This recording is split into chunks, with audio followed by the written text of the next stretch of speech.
Hello everyone, I welcome you guys for this particular lab session. In this particular lab session, we will be seeing the concept called as gyroscopic effect, and we will be studying important parameter called as gyroscopic couple, and one more important parameter is the precision velocity.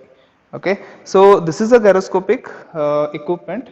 Through this equipments we need to find out the gyroscopic couple which is being generated. So basically it is having a rotor which is rotating about an x-axis. Okay, and here we have called as a bottom timber. Okay, this is called as a bottom timber, and as well as we will be having a one more top face which is called as a top timber. But for the experimentation purpose we are not having a top timber here. So for that we have made a provision for applying a weight here. So what exactly is there is, so this is a rotor which will be rotating about a x-axis, we call it as an x-axis. So about an x-axis it will be rotating, and this is a body where I will be trying to apply a weight. Okay, I will be trying to apply a weight so that there is a couple generated. Okay, so when I am trying to apply a weight for this, so for generally what happens, if I have a body, okay, and if I am trying to apply a load on this, basically what it has to happen, it has to go down like this. But what happens here is, if I apply a load in a z axis, so basically this is what we call it as a rotor which is rotating in x axis, and if I am applying a weight on a z axis, what exactly happens in a gyroscopic effect is, this is moving like this. So if I apply a load here, it starts to rotate, or it starts to rotate about an axis which is perpendicular to the gyroscope. Okay, so there is a vertical axis which is there. So if this rotor is rotating and if I am trying to apply a load, what it has to happen, it has to go down. But what is happening here is, because of that gyroscopic effect, the body starts rotating about a vertical axis. This rotation is called as the precession velocity. Okay, precession velocity about a particular axis, it is trying to rotate. This effect is called as a gyroscopic effect. So basically we have seen you have seen a lot of videos of this gyroscopic effect in YouTube and all. So basically it has a lot of applications. So the applications which are used in aeroplane, ship, and as well as the your while riding a bike, you can feel that gyroscopic effect. So in an aeroplane this gyroscopic effect is used to navigate. Okay, navigate the aeroplane in air. So where it wants to take a right turn or a left turn, such effect is being applied. So the rotor or the in aeroplane, if you see, the turbine blades will be there which is rotating. Okay, so we can consider this as a rotor there. So if I want to take a right turn or a left turn, I will be applying a certain amount of load in a particular axis. If I apply a certain amount of load particularly in that axis, or if I try to make the ship or the plane which is rising or dipping, okay, rising or dipping we call it. So if I want to make it rise, so automatically it takes a right turn or a left turn depending upon the direction of the rotor, whether the rotor is rotating in a clockwise direction or a anti-clockwise direction. So in this particular experiment we are conducting this effect here. So it is in a off condition, we will be making it to rotate to a certain rpm, and that rpm is controlled by the dimmer stat here.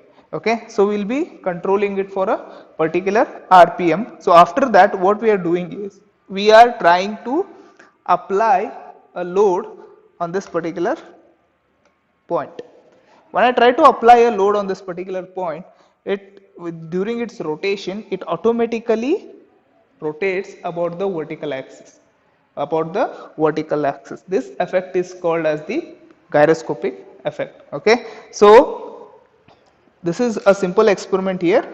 So what we are trying to find out is, we are trying to find out the precision velocity. What is the precision velocity is, when I put a load on this, okay, it will oscillate or it will rotate about the vertical axis. With what velocity it is rotating, because it is very important.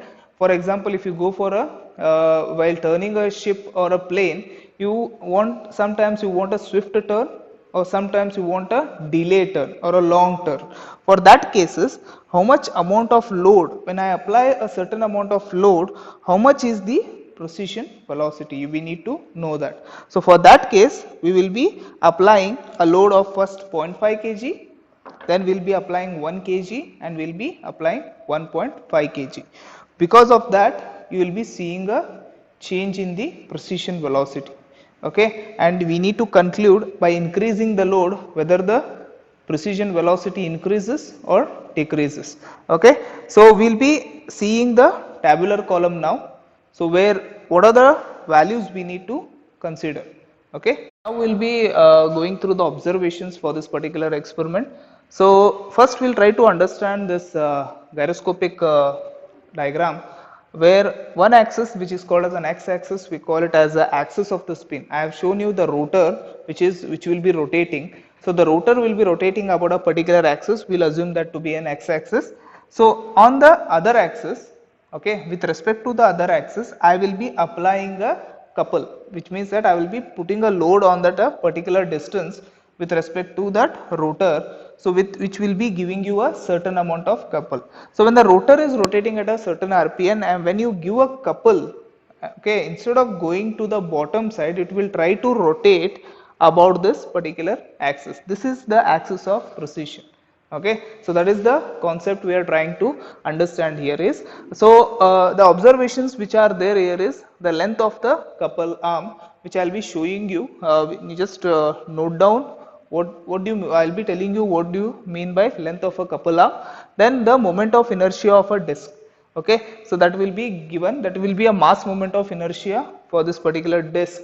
So we will be using it to find out the gyroscopic couple. So here when you see the tabulation column, so the tabulation column, first it is giving you the initial speed of a disc, final speed of a disc. So what you have to do is you have to take a tachometer, okay, and check for two instances what is the RPM of that disc. Okay, so when you know the RPM of that particular disc, you can easily find out the average out of it, and you can get the what is the exact RPM of that particular disc. So then we will be seeing initial position and final position. I will show you on the experiment.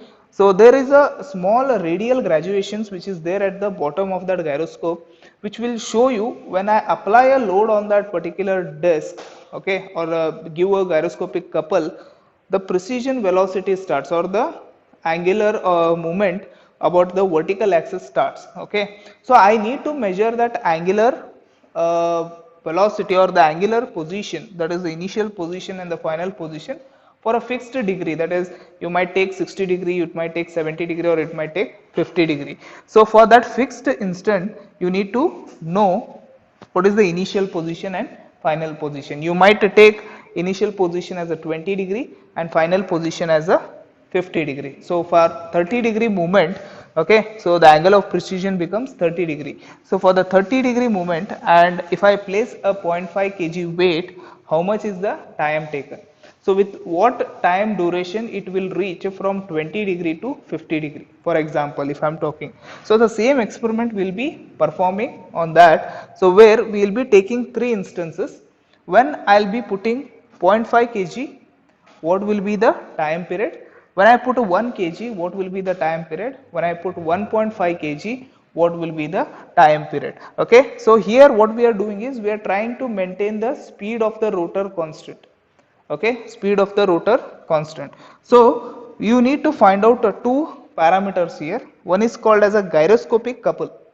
So gyroscopic couple is that couple when I told you when I apply a certain amount of a load, so that load will be generating the gyroscopic effect. So what is that gyroscopic couple you need to find out, which is given as I omega omega p. So I is the mass moment of inertia, omega is the angular velocity of the rotor, which is taken as 2 pi n by 60. Omega p is the angular velocity of that precision. Okay, the precision angular velocity. So what you have to do is you have will be calculating in the form of a degree. So that degree has to be converted into radians. So when you convert it into radians, Okay, when you divide it by time period, you will be getting that omega p. Okay, so omega, that is theta by t. So that theta has to be converted into radians, and if you take it in a time taken as seconds, you will be getting it as radians per second, whereas omega is 2 pi n by 60, which will be the n is the speed of the rotor. Okay, so then will be the applied couple. Okay, so when I apply a certain amount of couple, what will be the precision couple, or what will be the gyroscopic couple? That is basically given as W into L. W is nothing but whatever the amount of weight you are putting there, and length will be the, I have already told you, length of couple arm. I'll show you what are the things which we need to measure there. Okay, so first we'll go with the experimentation. We'll do is we'll see the first observation. The first observation is to measure the length of the couple arm. So length of the couple arm means this is called as a couple arm, where I'll be applying the load, and this is the axis of the rotor. So I have to measure the length from the center to the axis, exactly the center of this rotor, the length, how much is the length. So when I apply a load on this, there is a couple which is generating. So force into perpendicular distance will give me the couple. So for that case, so I'll be measuring approximately here. So just I'll take this from here.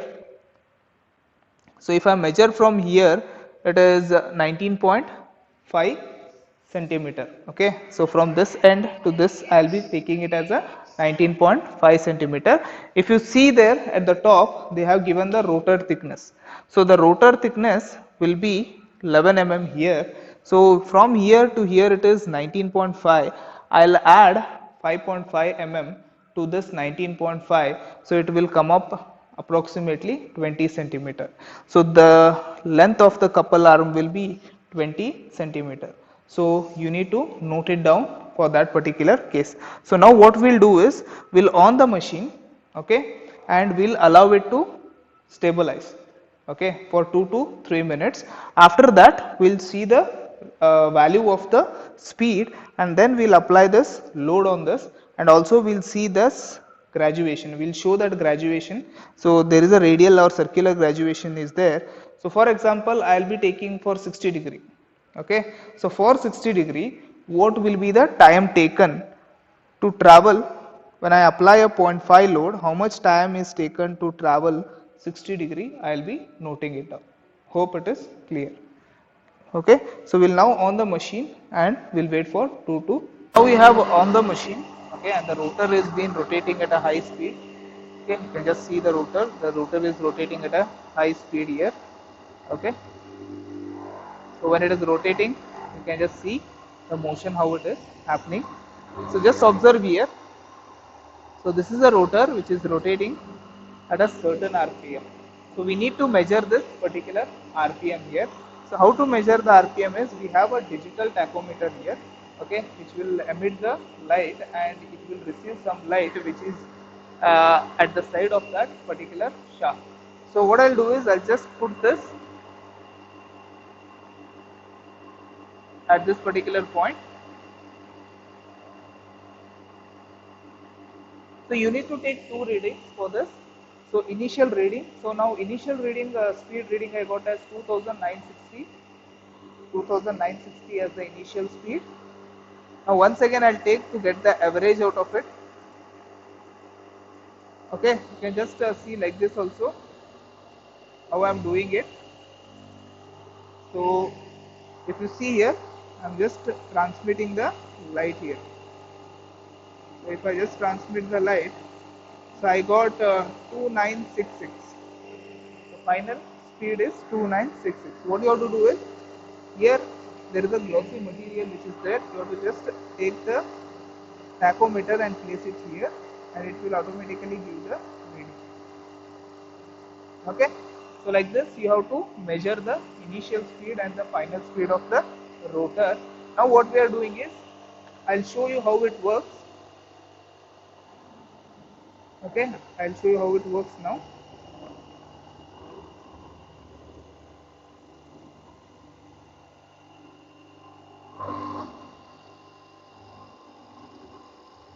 For example, if I am applying a load here, So just check, if I put a load on this particular point on the couple arm, automatically the gyroscope will start having a precision velocity.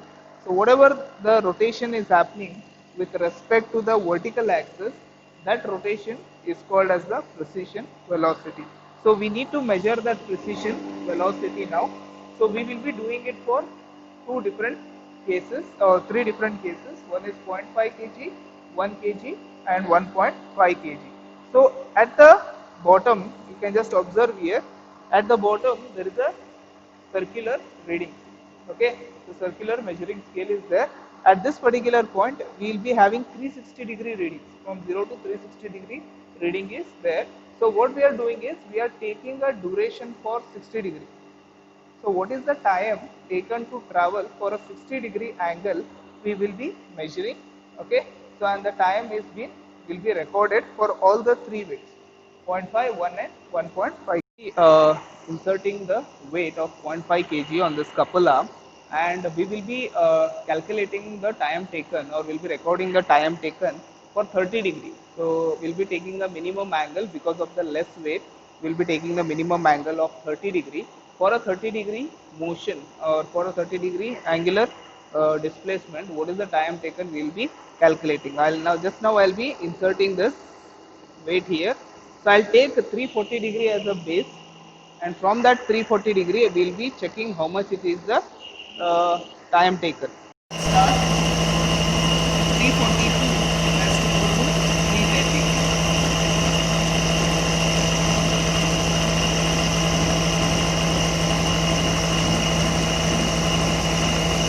Placement of 30 degree. So I have started from 340 degree.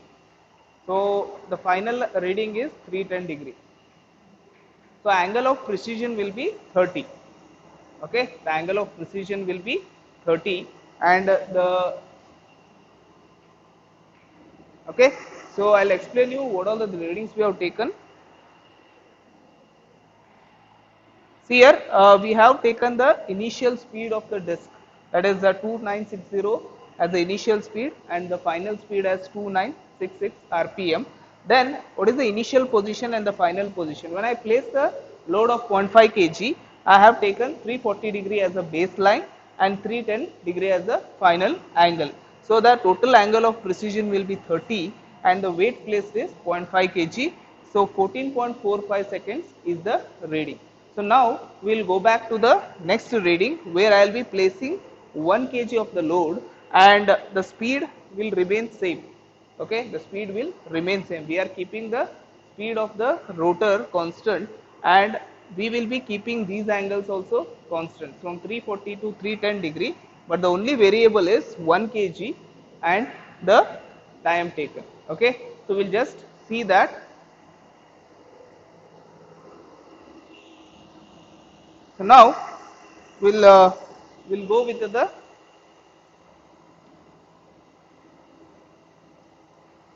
now we'll go with the 1 kg weight. In this 1 kg weight, I'll once again bring back to its original position.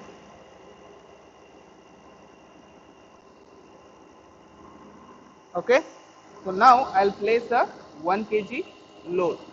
So now I'll place a 1 kg load, and I will leave it. I'll start from 340.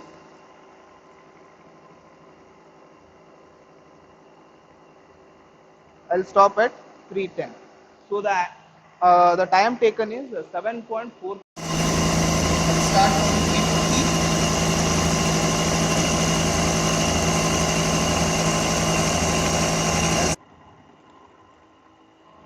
Okay, so we'll start with now. We'll done it now. So it is 4.86 seconds.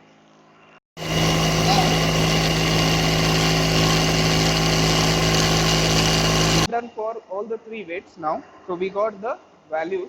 So if you see here, so for 0.5 kg we got 14.45 seconds. For 1 kg we got 7.45 seconds, and for 1.5 kg we got 4.86 seconds. So now you have to calculate the value of Cg. Okay, so here I is given as 0.08 kg per meter square. Omega you have to find out with the help of the formula. Omega is equal to 2 pi n by 60. Okay, 2 pi n by 60 you have to calculate. So omega p is basically given as theta by t. Okay, that is precision angular velocity theta by t. So theta will be you have to convert it into angle, sorry, radians. So 30 degree is there, so 30 degree you have to convert it into radians. That is, if you multiply into pi by 180, you will be getting it in terms of radians. So you will be getting the value of Cg here. Okay, Cg couple. Okay, and then you have to calculate the applied couple here. So applied couple is W into L. W is the load which is being placed, converted into Newton, and you have already the value of length, that is the length of the couple arm, so that you will be getting meter. So the value will be Newton meter, and here also you will be getting Newton meter. So everything has to be in meter in order to calculate the value of gyroscopic couple and applied couple. So the calculation part will be explained now. Dear students, so we shall now see the calculation part of the gyroscope. So we have already seen the theoretical aspect. So this is the gyroscopic diagram which you need to draw in the journal. So here for the every applied couple there is the gyroscopic couple produced. So that is called as a reaction couple, and we shall now determine with the calculation for whatever readings we have taken, what will be the value of applied couple, what will be the value of gyroscopic couple, and we will determine the percentage of error between them. So here you can see the observations. So the length of the arm or the couple arm L is 0.2 meters. The moment of inertia of the disc I is 0.08 kg per meter square. So here we have the tabulation. So first we stabilize the gyroscope. Initial speed we take, which comes to 2960. Then final speed of the gyroscopic disc is 2966. So we get 2 speed here. Initial pointer position is kept at 340, since this is not actually kept by default, whatever is the initial pointer position that is noted. When a weight of 0.5 kg is put and the gyroscope pointer turns, as you have seen in the video, for 30 degrees precision angle, the final pointer position will be at 310 degrees. So we measure the time taken in seconds. So for 0.5 kg, the pointer to traverse 30 degrees, it takes 14.45 seconds. Similarly, keeping this RPM constant and even the angle fixed, when we place a weight of 1 kg, the time taken to traverse 30 degrees of precision angle, the time taken will be 7.45 seconds. Similarly, for 1.5 kg of the weight for 30 degrees angle precision, the time taken is 4.86 seconds.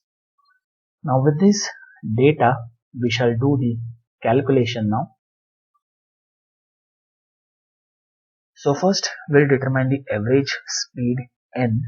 So this is Ni plus Nf by 2, that is the initial speed, which is 2960, plus final speed, that is Nf, which is 2966 rpm upon 2. So the average comes as 2963. Now this average speed n will be used to determine the angular velocity omega. So again here for all the three readings, the angular velocity omega will be constant. The reason is our RPM is fixed. So for all the three readings, we have got the initial RPM as 2960 and final RPM as 2966. So average is taken as 2963. So this 2963 will come over here. So when I substitute this 2963 in place of n and simplify, the angular velocity omega comes to 310.28 radians per second. So next we will calculate the precision angular velocity omega p. Now here this is given by the equation omega p1, is equal to theta into pi by 180 into t. The reason I do here pi by 180 is I convert this theta from degrees to radians, and when I divide this by t, I get it as per second. So radians per second. So 40 degrees into pi upon 180 into first reading t is 14.45 seconds. So I substitute that in the denominator, and when I simplify, I get this as 0.048 radians per second. So on the similar lines, you have to show the calculations in your journal for the time t2 and t3. That is, in the denominator, when you substitute t2, you will get omega p2. When you substitute t3 in the denominator, you get omega p3. So you have to show the calculation for omega p2 as well as omega p3 along with omega p1 in your journal. Next, we will calculate the gyroscopic couple. So gyroscopic couple is denoted as CG. So this is given as I into omega p. Now if you notice closely over here this equation, I into omega is constant because the moment of inertia of the disk is constant. Omega for the single RPM of 2963, which we have calculated the average n. So omega will remain constant for all the three readings. The only variable will be over here, that is omega p. Because for every value of p over here, you calculate omega p2 and omega p3. So that way, when we take for the first reading omega p, so we get the gyroscopic couple as I omega into omega p1. So I is 0.08. Omega we have calculated as 310.28. Omega p1 is 0.048. So this comes to 1.19 Newton meter. When you change this omega p1 by omega p2, you get Cg2. When you substitute it by omega p2, you get Cg3. Okay.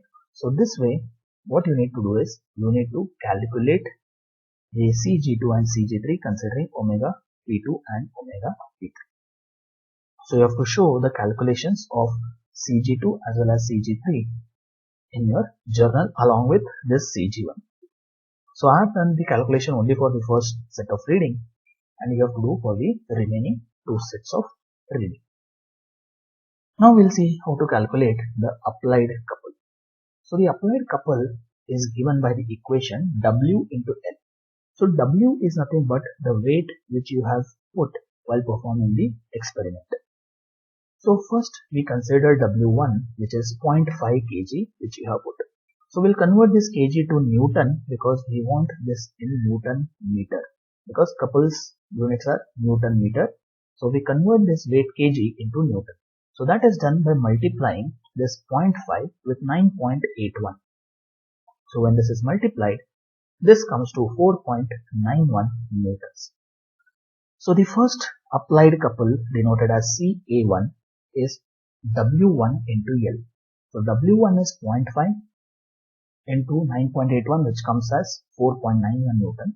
So I substitute here 4.91 into length of the arm, which is 0.2 meters. So I put that L as 0.2, and this comes as 0.982 Newton meter. Similarly, we need to calculate the applied couple for W2, which is 1 kg, and W3, which is 1.5 kg. So you need to convert these into Newton, and you have to substitute in these equations, and in your journal you have to show the calculation for CA1, CA2 considering W2, and CA3 considering W3. So once the applied couple is calculated for the three sets of readings, we then go for percentage error. So percentage error with respect to first applied couple. So this is similar to what you have done in the previous set of experiments. So with respect to CA, that is when I take CA1, that is the first applied couple, that is the applied couple for the first set of reading, it is CA1 minus CG1 upon CA1 into 100. So substitute for CA1 0.982 minus CG1 1.19 divided by 0.982 into 100. Now here the value comes negative, but don't worry, we need just the percentage, so you can omit that negative sign So this comes to 21.18%. Clear? So similarly, you have to calculate the percentage error considering CA2. So it will be CA2 minus CG2 upon CA2 into 100 for this. For CA3, it will be CA3 minus CG3 upon CA3 into 100. So that way you have to show the calculations for percentage of error with respect to CA2 and CA3 also. Next, we'll be showing the percentage of error with respect to gyroscopic couple CG. So again here we have CG1, CG2 and CG3. So for CG1 it is CG1 minus CA1 upon CG1 into 100. So CG1 is 1.19 minus 0.982 is CA1 upon 1.19 is CG1 into 100. So this comes to 17.48%. Similarly, we have to calculate the percentage error considering CG2. So that will be CG2 minus CA2 upon CG2 into 100. And for CG3, it will be CG3 minus CA3 upon CG3 into 100. So that way you have to calculate the three percentage errors and you have to show that calculations in your journal. So once you have done or got the set of values, you need to put the result table. So result table will be in this fashion like this. So you will have three serial numbers 1, 2, 3. So the first set of reading, I calculated the applied couple, which is CA as 0.982 Newton meter. Gyroscopic couple for the first set of reading, that is CG, is 1.19 Newton meter. Then percentage of error with respect to CA is 21.18%, with respect to CG is 17.48%. Similarly, after you have done the calculations, you will get the applied couple, that is CA2, CA3, gyroscopic couple CG2, CG3, and then percentage of error with respect to CA2 with respect to CA3, then percentage of error with respect to CG2 and CG3 has to be put in this table once you do the calculation. So students, this is the experiment of gyroscope. So I hope you have understood the complete procedure of how to perform the experiment and how to do the calculations required for journal writing. So thank you very much.